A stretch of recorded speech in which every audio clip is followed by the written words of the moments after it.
Revealing America's Dark-Skinned Past, Volume 2, The Tribute. After the arrival of the second voyage and discovering the destruction of La Navidad, Columbus went about finding a new location for his colony so he can continue his quest for gold. Following the establishment of the new settlement called Isabella, the Spaniards went about their mission of finding gold, often leaving the farms they were cultivating unattended, because the men knew nothing of farming and they did not accompany this trip to do manual labor. Combine the fact that the colonists could not find the gold in large quantities that they were expecting, along with the labor that was expected of them, and you have a receipt for turmoil.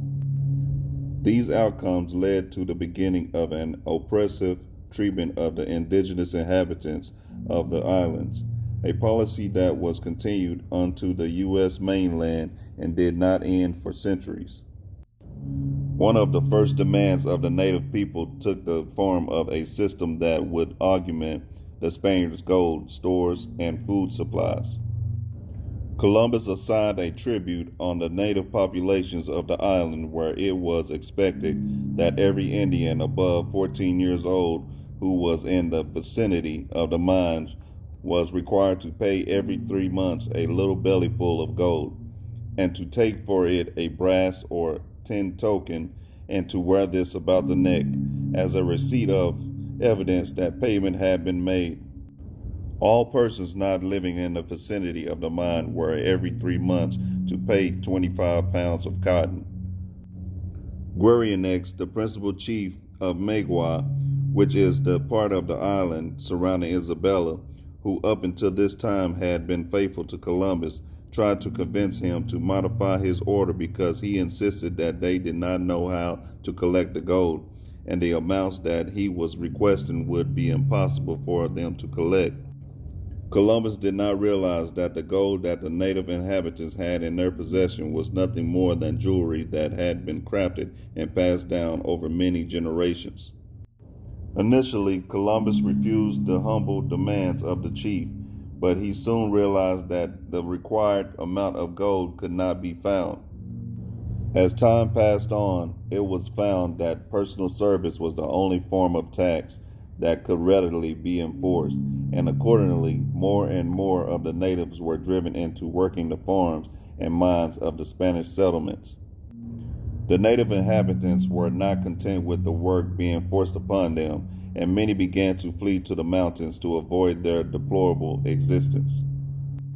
The native people even tried at an attempt to force their unwanted visitors out of the islands.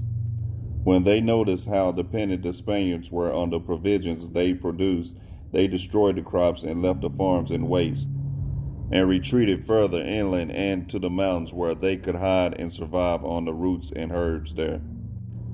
They voluntarily endured hardships rather than submit to the treatment inflicted on them by the conquerors. The plan was successful for only a short time because the Spaniards still had their resources from home, but also because the islanders had to leave their own farms unattended. It was not long before the native people were suffering themselves.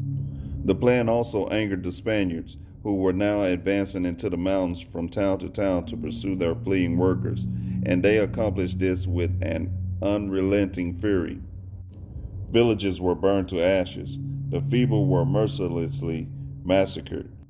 Shrieking victims were slashed down by the sabers of the Spaniards. They ripped open the bellies of the pregnant women, took out the tiny infants, and cut them into pieces. Children were taken by their feet, and their heads were dashed against the rocks. Hands were cut off and laying dangling by flaps of skin. Ferocious dogs pursued the helpless victims and devoured those that they caught. Others were hung, and still others were burned alive.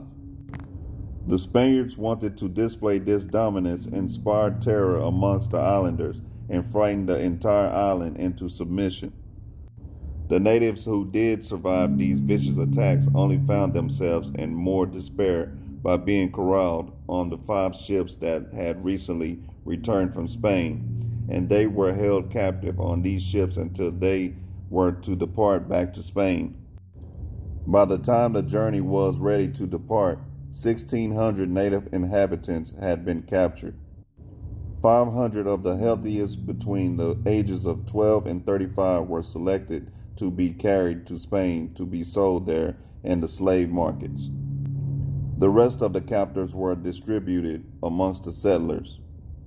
This action was the beginning of the transatlantic slave trade, a policy of utilizing the once entitled, gentle, and friendly native inhabitants, who are now being described as savage, wild, and cruel, and using them as commodity to obtain funds to finance building colonies and the newly discovered lands. Columbus was revising a plan of old to use in the island settlements. It was a plan that was very profitable for him when he was working for the Portuguese along the African coast to capture the natives, send them to Spain, and to sell them on the slave markets.